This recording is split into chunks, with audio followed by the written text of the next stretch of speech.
Welcome to Paranormal NL Podcast. That's PNL Podcast for short.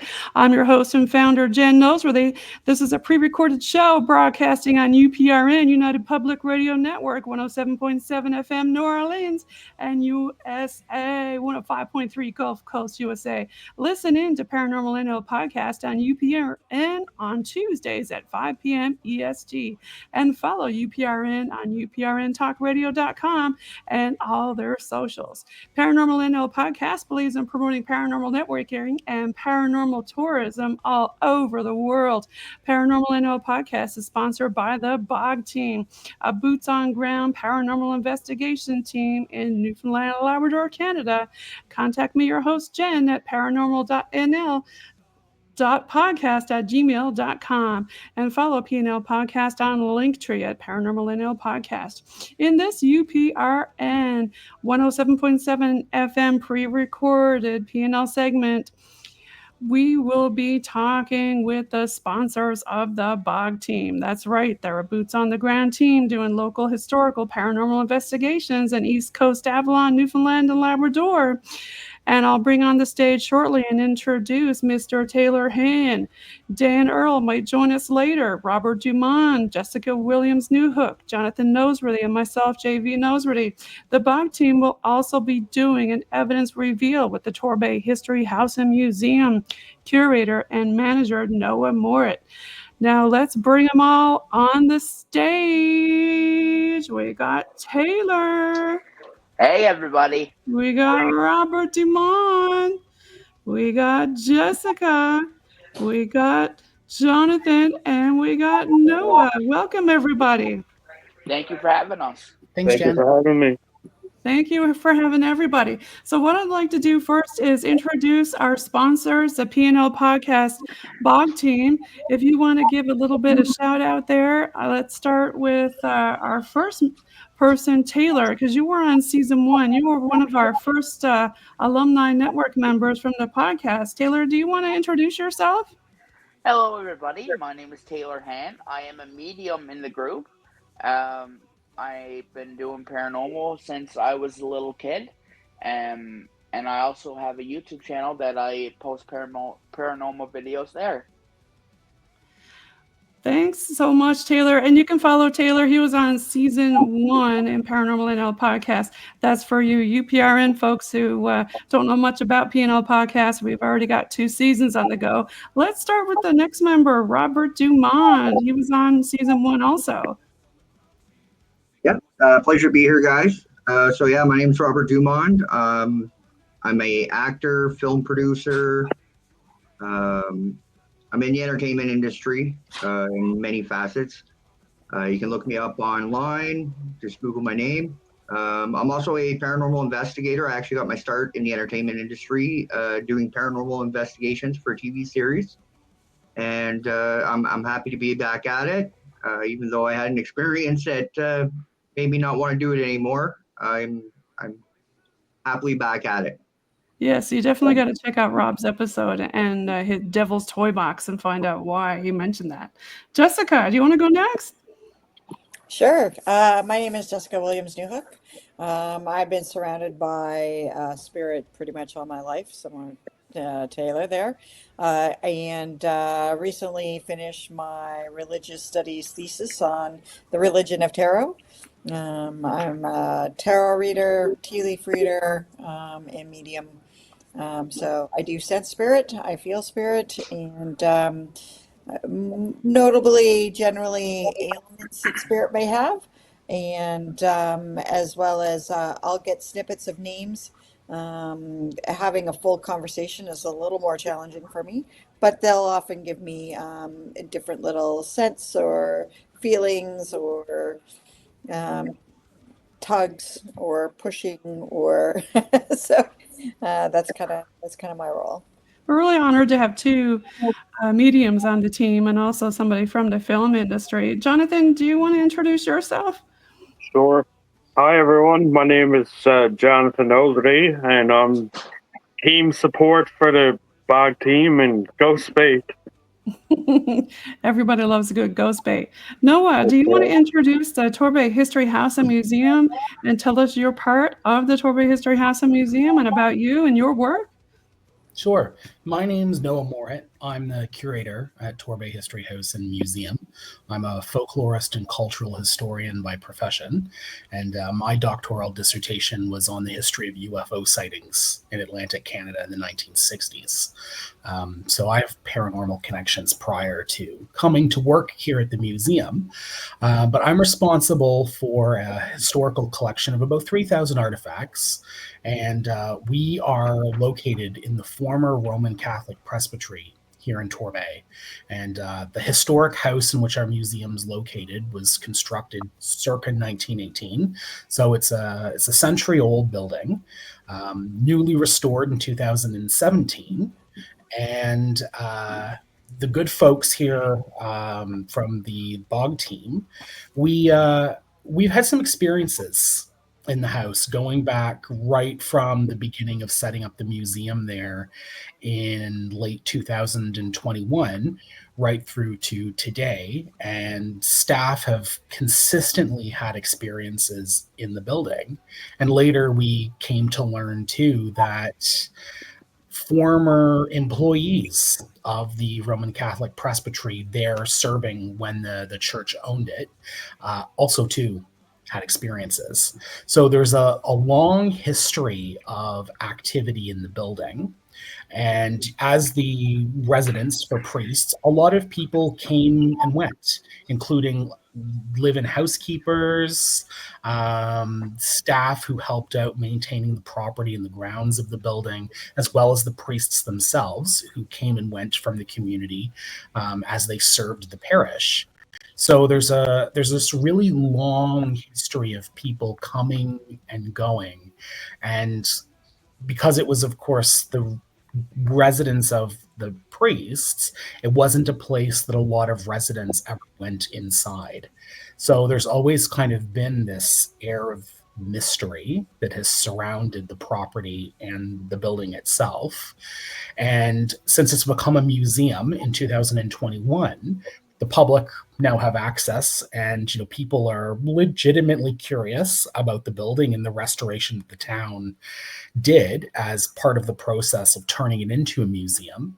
And of course, there's now an even greater sense of mystery that has come with the experiences that staff, volunteers, and other visitors to the museum have had in the building. And we called the BOG team in because we're trying to make sense of what's going on. Yeah, there's been a lot of people in the community with a lot of different experiences. I know you had some people go there and share some of their experiences about the History House. Did you want to mention some of them? Well, I can speak to my own experience, which was when I first started working in the building as part of getting it ready and opening the new exhibits. You could hear footsteps up and down the staircases. And there's two staircases in the building. There's a staircase that belonged to the priests that went from the lower level up to where their bedroom suites were located. And there was also a set of stairs that was used exclusively by the housekeepers that went from the kitchen area of the house up to the housekeeper's bedroom and the laundry closets. Where she would put in the priest's robes and their bed dressings and whatever else other linens that they required. So the house, those two staircases, for whatever reason, seemed to be areas of activity. And when I first started working in the building, there's a set of stairs that go down into the basement of the house. And the basement originally was the domain of the housekeepers. That's where her larder was located. So there would be jarred goods down in the basement. She'd have other materials down there. There was a chicken coop that was accessible from the basement of the house as well. And the stairs going down into that basement, there also seemed to be a lot of activity. And very early on, the door, if left open into the basement, would just slam shut. Slam shut. was slammed shut. And there was even an incident where another member of staff was in my office. During the day, we were having a conversation, and all of a sudden there was just this slam, and it was the door to the basement slamming shut. There was no wind, there's no draft, and even in the past 2 years, we haven't experienced it since. But very early on, when we all first came into the building, we were having those experiences. Yeah, there's been a lot of different experiences, especially I would say up around the staircase area. There have been some experiences. A member of our team had, Jessica, I don't know if you want to mention some of your experiences. I can open this one. I know we did like a preliminary investigation, and you had said you saw something around this area also. Yeah, so when when we had done our preliminary, this was before we invited public in. If you just move your arrow there down by the bottom of the stairs, yeah, right along there. There was just on the other side. It is a nicely decorated kind of banister. Finishing there, there was a flash of light that went right across that when I was doing my initial investigation. And it's interesting because I use dowsing rods. I'm not very high tech. I tend to keep slow tech. And my dowsing rods, which are copper, were going very, very rapidly back and forth. And what's really interesting was it Dan or was it Robert that had an experience with something at that window when we did do the public one? Yes, actually, I can go ahead and pull up a few things. Let me get out of this and go into another area. Rob, if you want to talk a little bit, I'm going to pull up one of the things that we found that I thought was kind of interesting when Dan saw something outside. Do you guys want to talk a little bit about what happened? I guess Dan is not here yet, but we can talk a little bit about what happened to Dan. Well, I'll just talk about the energy that I picked up there with the dowsing rods. So dowsing rods are generally really good at just picking up kinetic energy.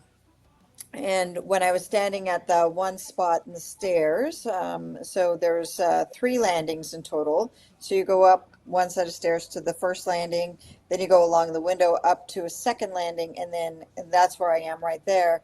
You go up to the third level. That's the kind of the second level. Okay. It was at that landing point where the rods were just going absolutely crazy after Dan had come in and indicated that he had seen an apparition in the window. So Dan was standing out here somewhere, correct? Do you want me to go ahead and play the reel and then you can explain a little bit more? Sure, go ahead and play the reel.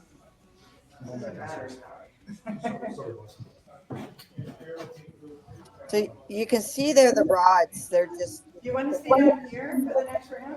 Much. They're just moving on their own. Yep, I can see.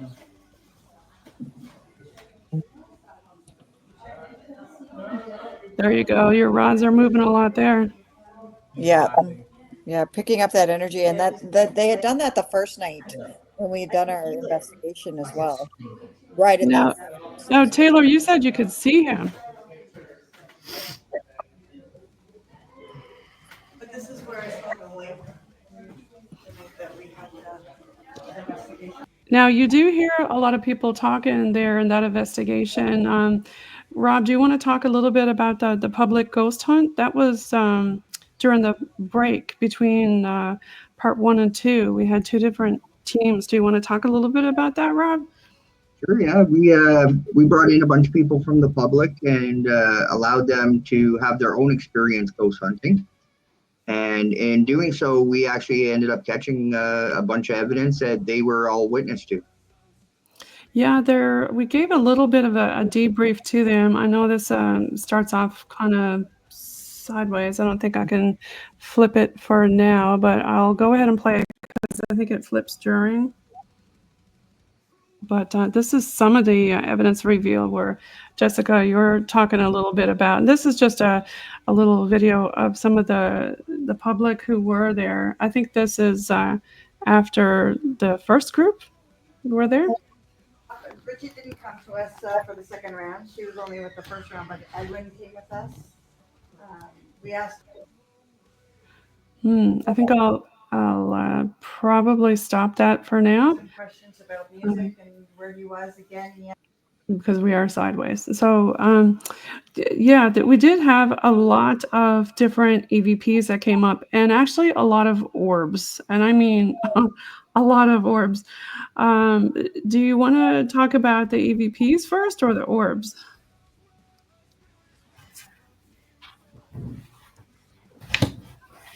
I can pull up a couple different EVPs here. So, but first, Rob, I'm going to show the window glitch back to where Dan thought he saw somebody. This is the external of the building looking in. Did you want to say anything about this before we play it, Rob? Sure. So, yeah, Dan, told us what he had witnessed and stuff like that. And so I said, okay, well, let's go outside and we'll shoot in at the window and just see if we can capture anything with nobody up there, nobody in that area. And then once we did start recording, you'll see, for whatever reason, we're getting glitches in the camera. Now, I took all kinds of hours of footage that night, and this is the only glitches that we really had. So, unexplainable. And we're shooting in 8K here. Can you show yourself again? Ooh, you see that just flicker? Yeah. The whole camera just tripped out.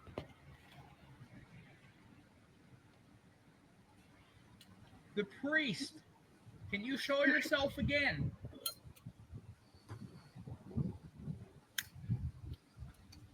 So that was definitely a bit of a strange flicker. Now, we did get several different whether that came through on Spirit Box or EVP. Taylor did a solo in the basement. And now after he walks, he turns and he points his flashlight towards us. And as soon as he does that, you're going to hear something. So just stop and maybe mute yourselves or try to be quiet while we're listening and see what you think you hear.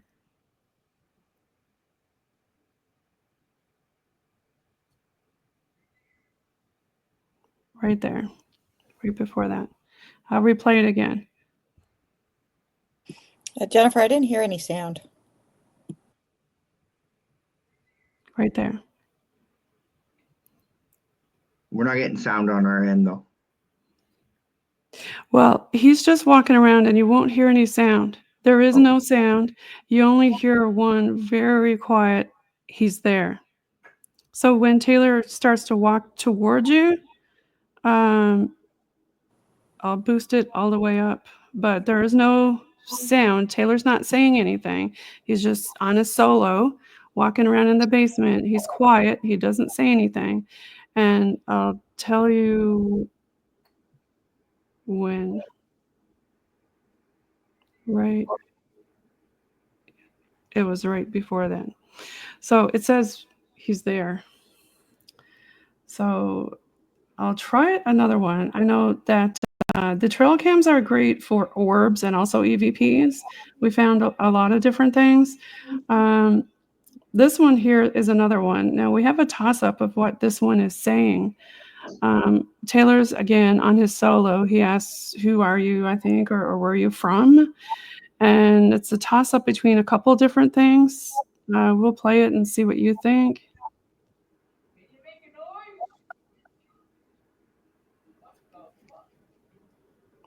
I'll play it back again. If you don't have headphones on, you're probably not going to hear it.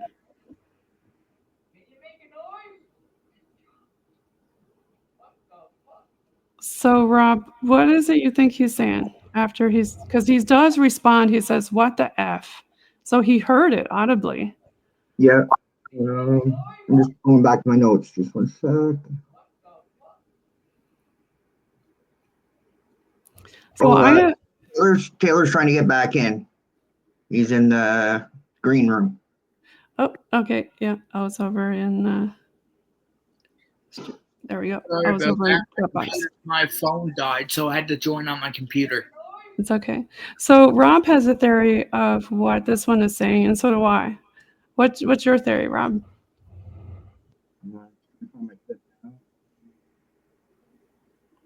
So while we're waiting for Rob, I think it's saying St. John.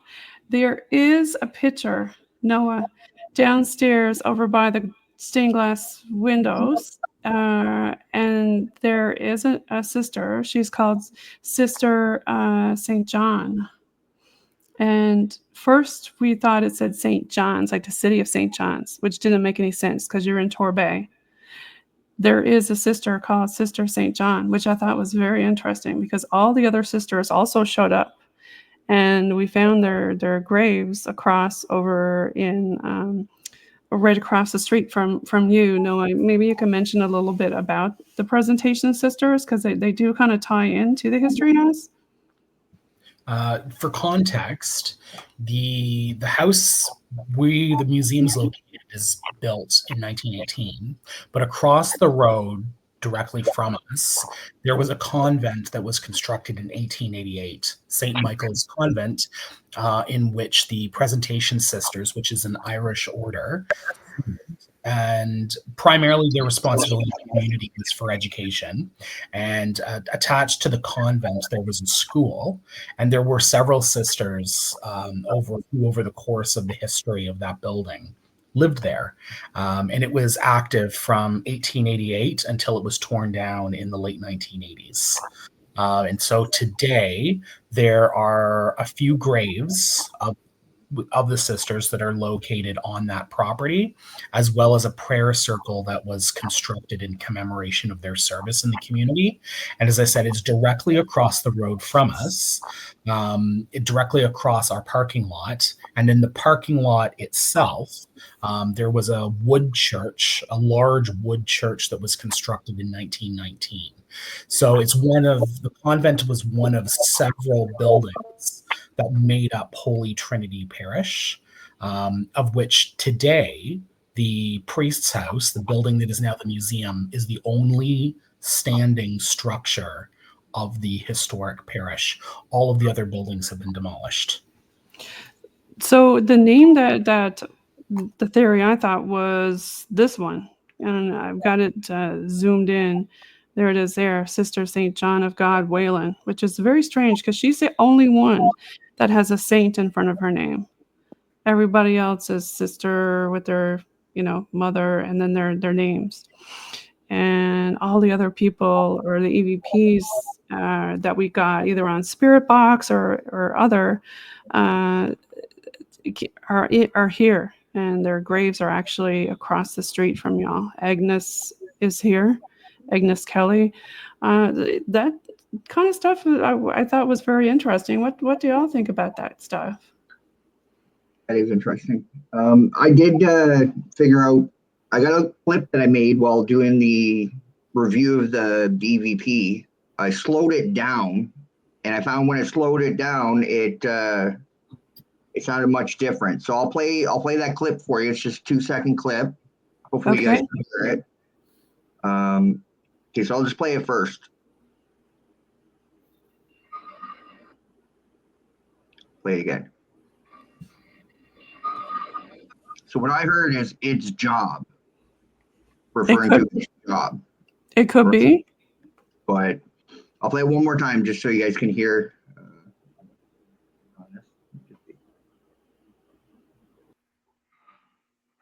Can you guys hear that all right or no?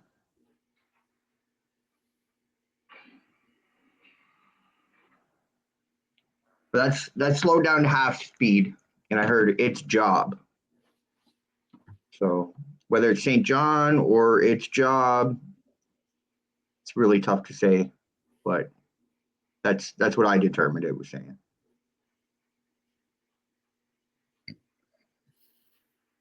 Did we lose our host?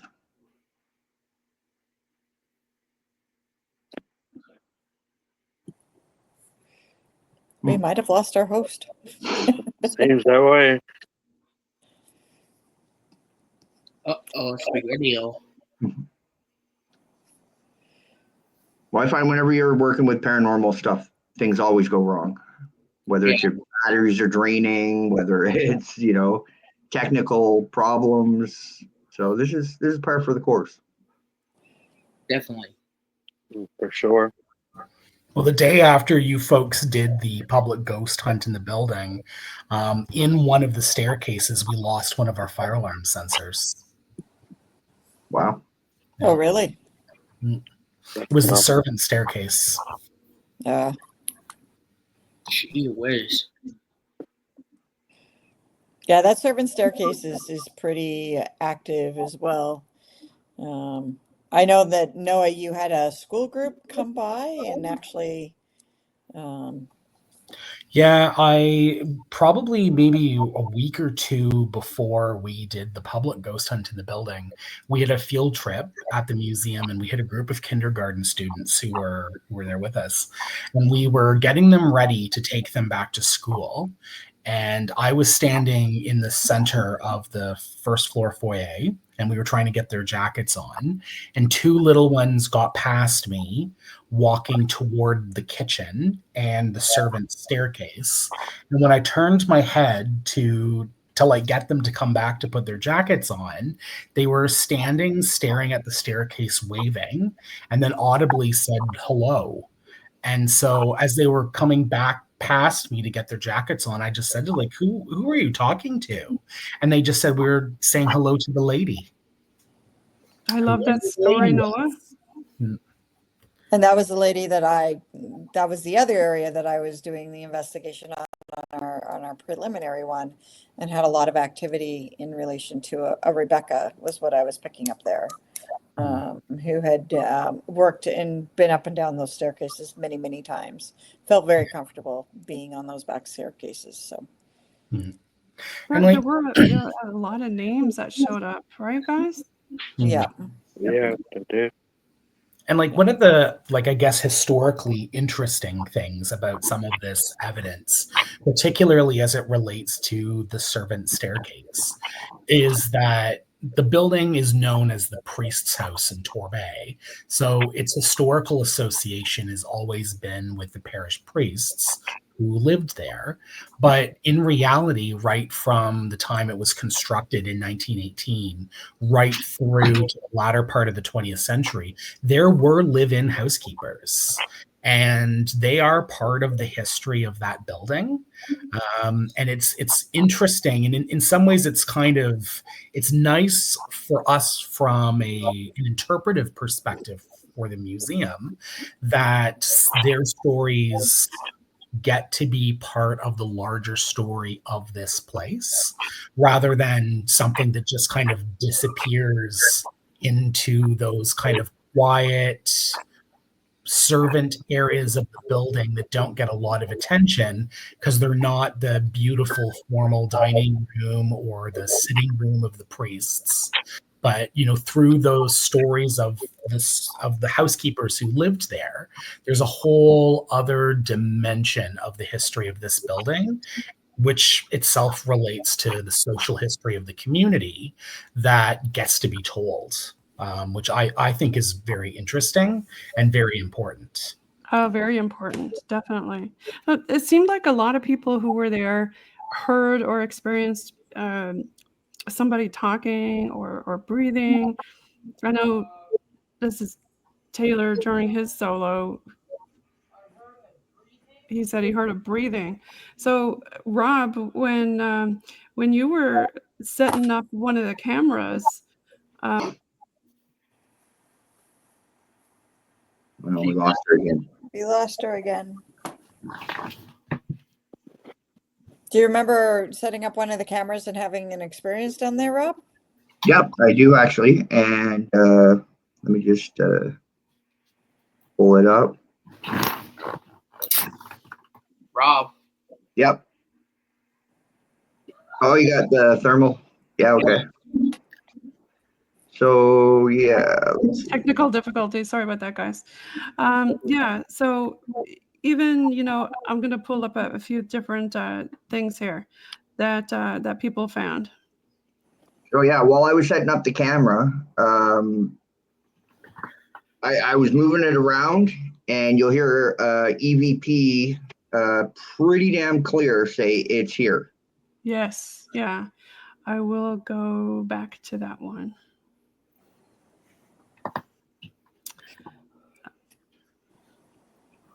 While I'm looking for that one, I do have some other ones that I can share. I can play them in order, so that way we won't have as many technical difficulties.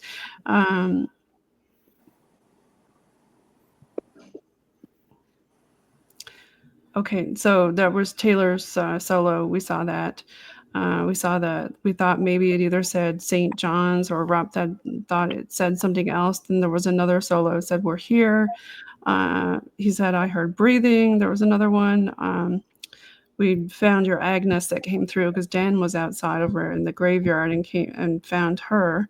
There was another one. There was a cat ball that went off up by the door with an orb, which we thought was interesting.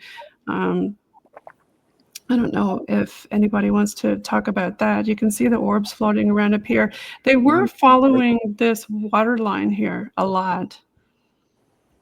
If you look up here, you can see the cat ball flash. And then the orb comes out. And one thing of note, the orbs all come out of the ceiling from upstairs. And when we were there with CBC, when we were talking with them, Taylor, I don't know if you want to talk a little bit about it, but they didn't like something down in the basement. Yeah, so they didn't like it in the basement because it was kind of weird feeling down there for them. So, and with me, when I was down there with them, I could feel something weird down there, like a weird energy.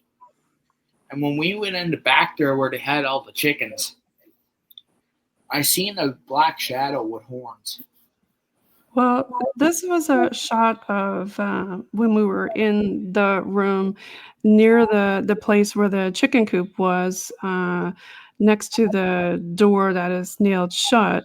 This is Jonathan on the left, Abby Cole from CBC there, myself, and the CBC person with the camera, and then there's Taylor here. But you can hear it say, Taylor shouts out what the spirit box says.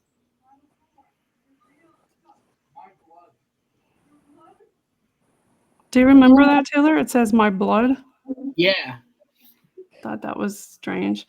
And then it also says another strange thing. It says horse, which is strange. But then there's another EVP. We can't make out what it says, but Taylor turns and looks right towards it. If you boost it and wear your headphones, you can definitely hear it, and he can sense it, right? But it's really difficult to hear. So there were a lot of voices caught on the trail cam, which I thought was interesting. We mentioned about Dan's window. If Dan was here, he could mention his necklace.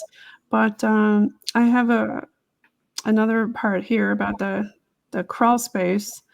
I think this one here is just a couple different audios, but I can play that if you want. And you can mention some things about this if you'd like.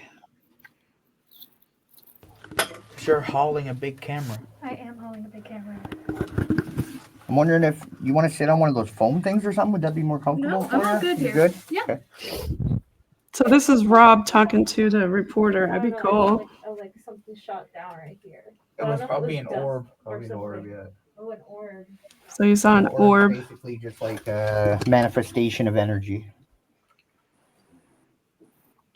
What the hell is that? Water dropping from the ceiling. Rosemary. Rosemary. So apparently it was Rosemary. Is that Rosemary? That sounds like an old name. I will mention when they said Rosemary, my mic cut in and out for like 3 seconds. Huh. Oh. Yeah, there's just water dropping right here as well. So what did you guys think about that name Rosemary? It was very old name. Does that mean anything to you, Noah? Rosemary? Not as far as I know. That's one of the other names that came up. We got a lot of different names that came up there. There So was a in that tunnel, we had something talking about being shot. We had a spirit come through and say it was shot. Yes, I can keep playing that if you'd like. I don't know if it was You're that clip. hauling a big camera. I am. Say again? I'm not sure if it's this clip or not, but yeah, we did have that come through.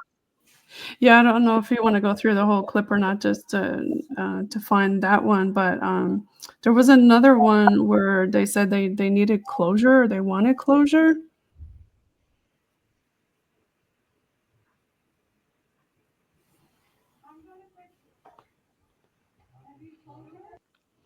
And Jonathan, I think you had said that on the spirit box. You picked that one up. Yes, I did. Yeah. And you picked up some other things on the spirit box you were carrying around. Did you want to talk about that? Yeah, I can't remember what it was, but I did pick it up. Yeah, he got a definite hello that came out of it. And there was one that I thought was really interesting about the woods. It said on the back of our shirts, you can see a picture of the logo that you see up here in the top right on the BOG team up here. And there was an orb that shot right into my back and said, "I like the woods." Now, we got a lot of other. Lost her again.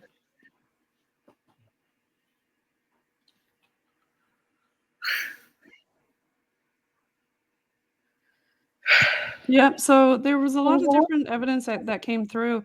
So what do you think, Rob and Taylor and Jessica, about what's going on with that? I think there's definitely activity in the place. I think it warrants more investigation. I'd love to go back. I did a whole solo session in the tunnel, like under the house in the basement. Unfortunately, we had a malfunction with the mic we were using, and we lost all that entire recording. And it was the only recorder we had down there with me at the time. But my personal experience, I was hearing stuff. I was reacting to different things happening in there, and I was the only one in that tunnel by myself in the dark, no light on, no nothing, just asking question after question, waiting for responses. I'd love to go back and just do a small solo session again, and ensure that we have multiple recorders going and stuff, because whether it drained the battery or something happened, I think it got knocked over actually. I think me and Taylor ended up coming in, and me and Taylor were down there, and then the recorder fell. And I think when it fell, it corrupted the file or something. But we weren't able to recover any of that. There was some interesting things, that happened when we were there. Also, with when CBC was there, we had set up the. It seems to really like playing with the laser grid. Played with the laser grid downstairs also. And when you were off doing your solo, and I was asking about what the house doesn't like, is it a person? No.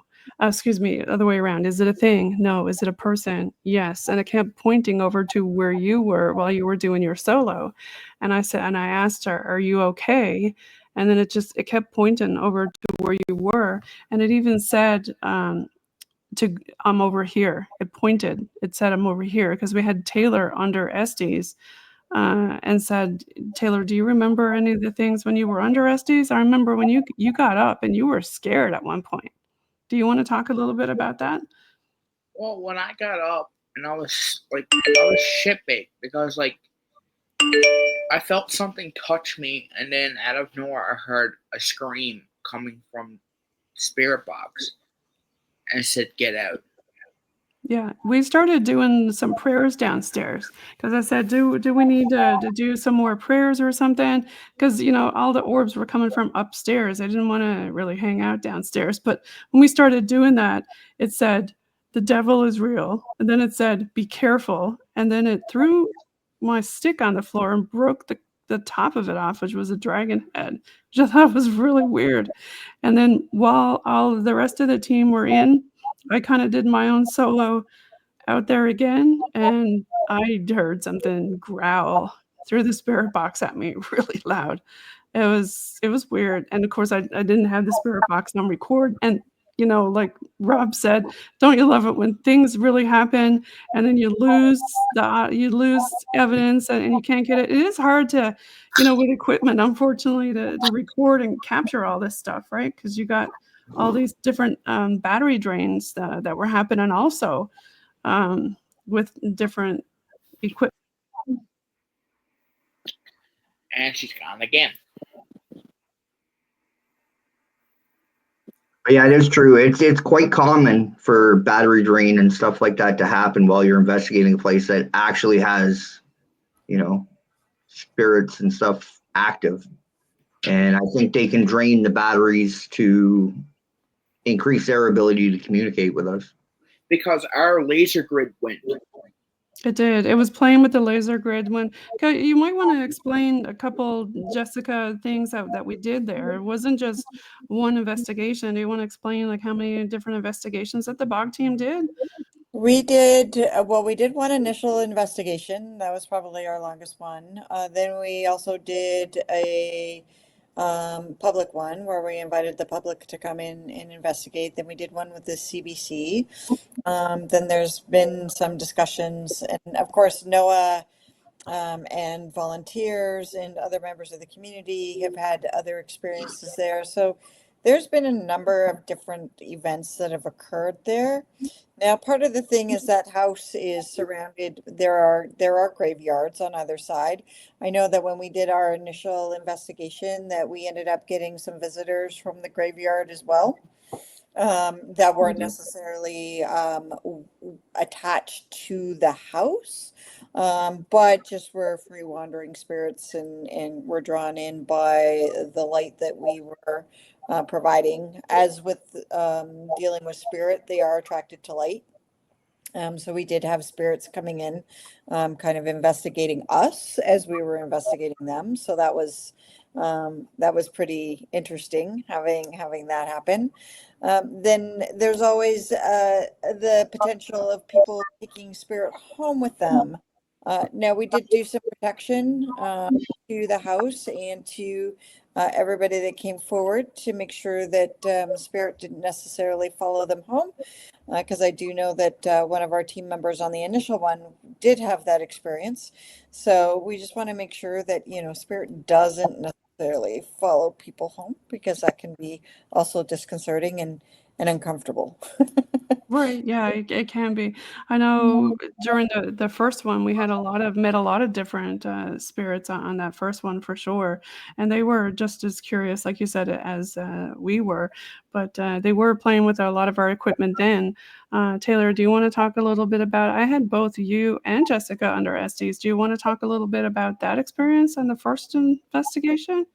Well, that was like my first time in like, I don't know, so many years doing SDs, but that was the first time I'd done it was that night, and it was crazy.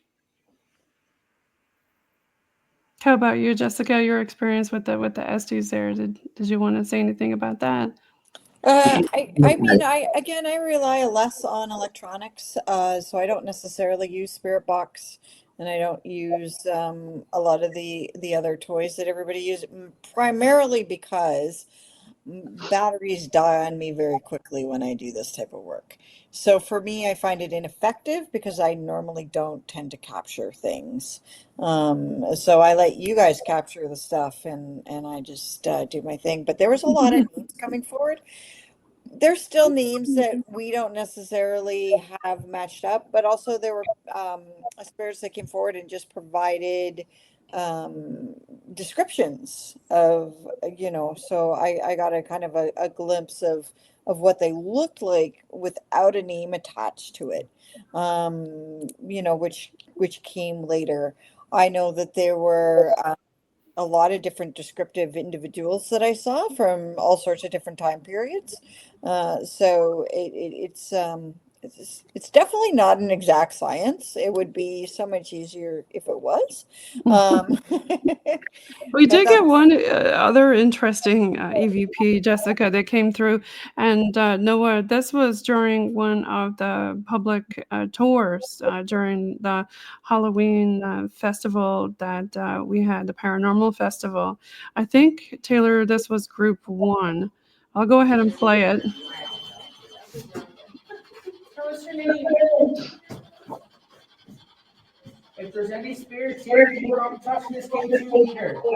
Come touch the ones here on the counter. See it? That wasn't me either. See it light up the green? Can you do that again? See, this device that I'm pointing at. Light that up the yellow. You can hear it say "fuck you."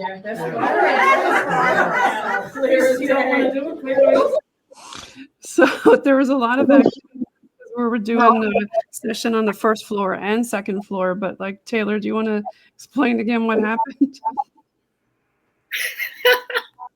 So basically, I was telling it to make the K2 meter light up, and when I did, you can hear it, "fuck you." Yeah, I thought that was strange. But, you know, Noah, back to that, you know, I found that we had to get permission from the house. If we didn't have permission, it said leave. Like, especially during the first investigation, I said, do we have permission to look around? Can we stay until a certain time? And you know, we were holding the rods, right, Jessica? And they opened and said no. But then I said, well, we have permission from Noah to stay until a certain time. And then it was like, yes. But then Taylor and Jessica, especially Taylor, it kept saying, leave, get out. You heard growling. It didn't want us to stay until we said, well, we have permission. And then it wasn't so bad, right? So I think these ghosts don't want to be bothered, right? And they did say that after a certain time, they're not used to having people roaming around and around their place after dark, and that's why they were there. Jessica, you'd mentioned, I think when we were asking it, well, how did you find us? And it's because we had the lights on after a certain time, and they were coming through. And Noah, didn't you have some other people in the community say they had seen people outside who weren't in there after hours? Yeah. And what's interesting is it's the very room that you were just talking about, where the with the light and and the flippant response. We had a member of the community see a woman standing in that window, which is peculiar because that would have been one of the priest's bedrooms. So like, from my own experience, like the energy that I feel on that side of the house is masculine, which would make sense given that was the priest's area of the house. Right. And that is not far in proximity from that landing that we were talking about, where the image of the priest in his robe was seen, and where Jessica and the dowsing rods were moving erratically, right? So I like it's that room for whatever reason is interesting. And like there have certainly been a lot of staff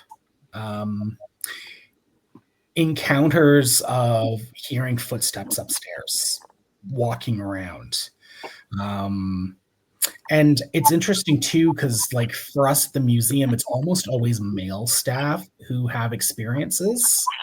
And those of us who've been at the museum for a while, at the very beginning, you have experiences in the house, and then it stops. You don't really, there's no further interaction between us and whatever's with us. And so the feeling that I'm left with is whatever's there is very protective of the house and lives in the house. And, you know, when the lights go out, the house returns back to its other residents, and we are kind of its daytime custodians. So there's an interesting relationship between those of us who care for the building and those who, beyond life, continue to reside in the building.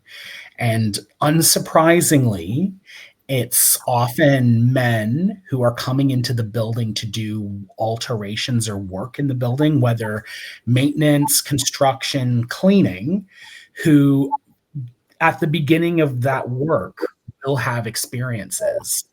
And it's sort of like the house making very clear that it's there, that we reside here and that we care about this place, and we're watching.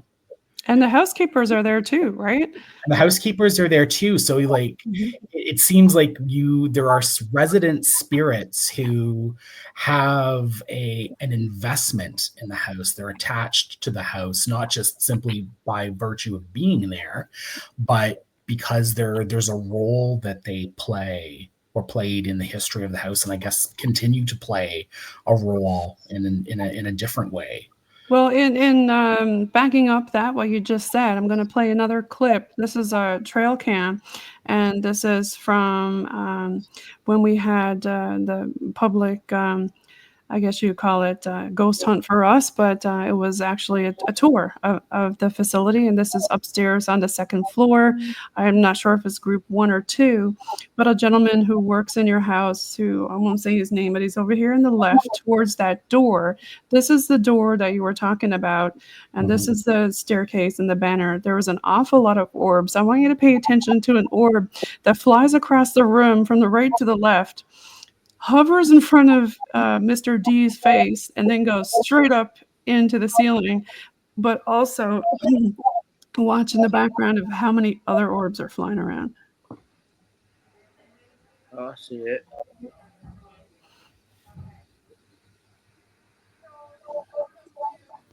I can play it back.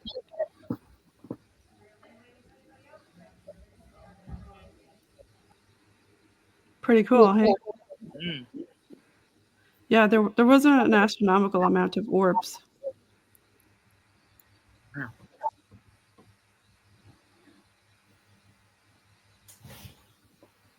What's interesting is the direction change, where it's going this way and then it, and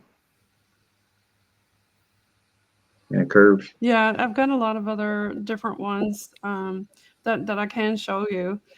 Toggling back and forth is interesting doing this with StreamYard, but I've got one that's interesting because it goes around Dan too, because Dan had some episodes that he found kind of scary. But here's Dan over on the banister, and he's got orbs checking him out too. He kind of turns around, and there were some orbs checking him out. But yeah, when we had the group up there were like, here's this one with 10, I swear, 10 plus orbs. I'll open it and just let you look at all of them flying around.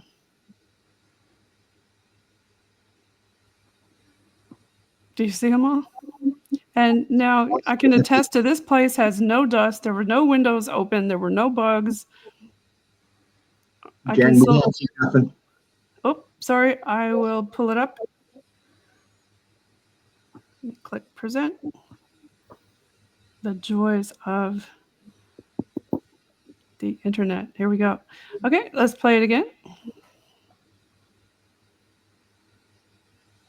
Do you see all them over everybody's head over there? Yeah. So there are some spirits, checking out the house, keeping it safe, and it's definitely a great place to go visit, look at the history of Newfoundland and Labrador. Now, did you want to say some other things about some of the other exhibits that you have there? Well, we at History House, our collections include the history of the community going back to the 18th century. So we have some interesting artifacts from the 7 Years' War on display, as well as some pieces related to community history. And there are, of course, some artifacts from the old convent, as well as from the church and from the priest's house itself that are part of the collection as well. So there are some original objects that are tied to the history of the building and the parish that are in the collection, which are kind of some really interesting pieces that are there too. Yeah, you've got a lot of different relics. You've got mummers, and for the people who are listening all over the world, you may want to explain what mummers are, because we did have a lot of pictures of them in the history house. Yeah, mummering it's a Christmas tradition in Newfoundland and Labrador, but also in the British Isles and in Nordic countries as well. More or less, people disguise themselves and go visit their neighbors during the 12 days of Christmas. And it's sort of a game. You try to guess the identity of who those people are who have disguised themselves. And then in return for having visited, people are given food and drink. And it's a tradition that really has origins in the medieval period, and in Newfoundland and Labrador has persisted.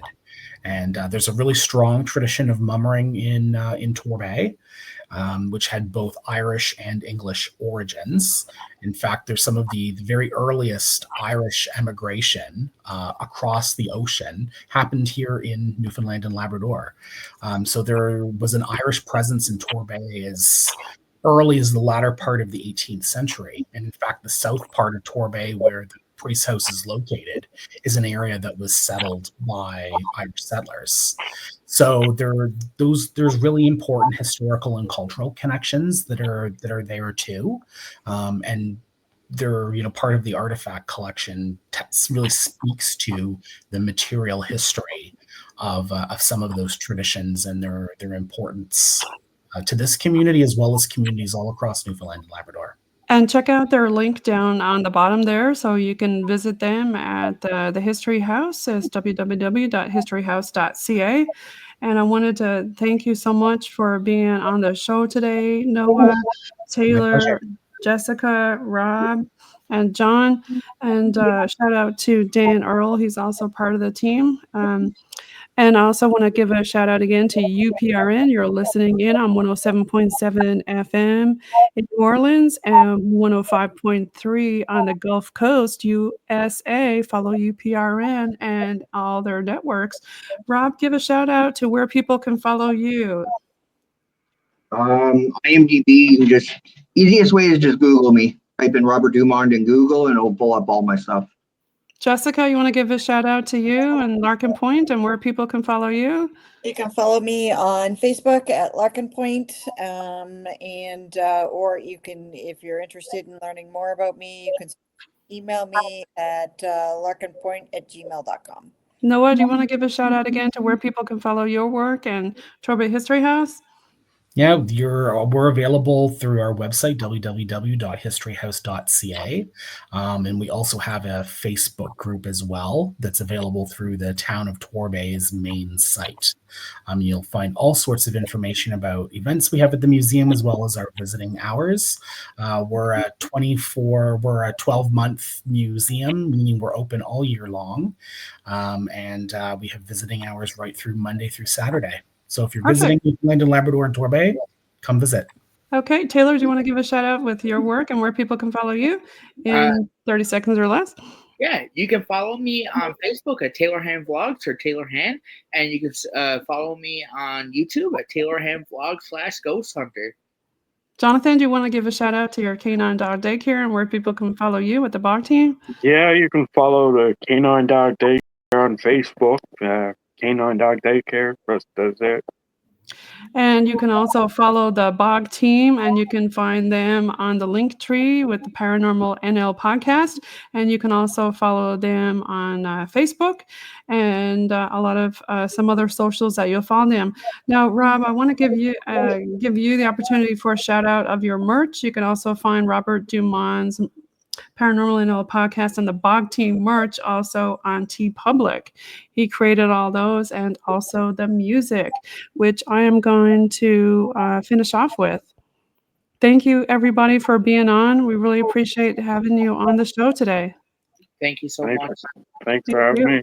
Jen. Thank you so much. Yeah.